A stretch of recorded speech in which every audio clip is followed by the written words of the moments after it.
বিসমিল্লাহির রহমানির রহিম। সুপ্রিয় শিক্ষার্থী, তোমাদেরকে জানাই আন্তরিক শুভেচ্ছা এবং অভিনন্দন।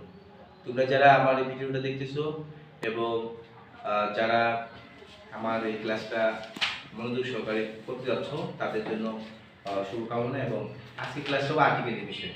তোমরা যারা এখানে উপস্থিত যারা আমার ভিডিওটা দেখতেছো, তোমরা খুব সুন্দরভাবে আর্টিকেল বিষয়গুলো জানবা এবং তোমরা তার আগে আমার চ্যানেলকে সাবস্ক্রাইব করে আসবা।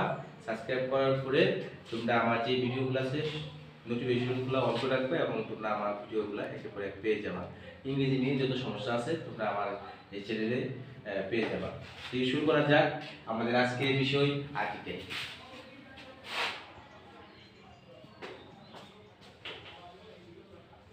আমরা আর্টিকেল এটা হচ্ছে পদার্থের নির্দেশক একটা শব্দ, সেটা এখানে রয়েছে আর্টিকেল। আমরা তিন ধরনের আর্টিকেল দেখি। আর্টিকেলটা হলো একটা এ এন দিকে। আচ্ছা, আর্টিকেল কাকে বলে আমরা যদি লিখি এ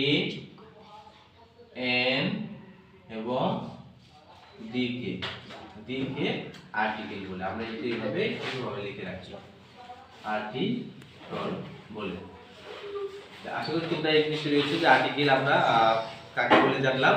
আর্টিকেল কিন্তু দুই প্রকার, একটা হলো ডিফিনিট আর্টিকেল, একটা হলো ইনডিফিনিট আর্টিকেল। আমরা লিখি আর্টিকেল আর আর্টিকেল দুই প্রকার। একটা হলো ইনডিফিনিট আর্টিকেল, দ্বিতীয় হলো ডিফিনিট আর্টিকেল।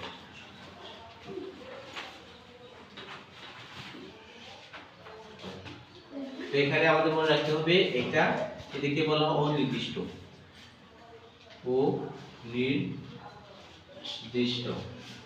অনির্দিষ্ট আর এটাকে বলা হয় নির্দিষ্ট।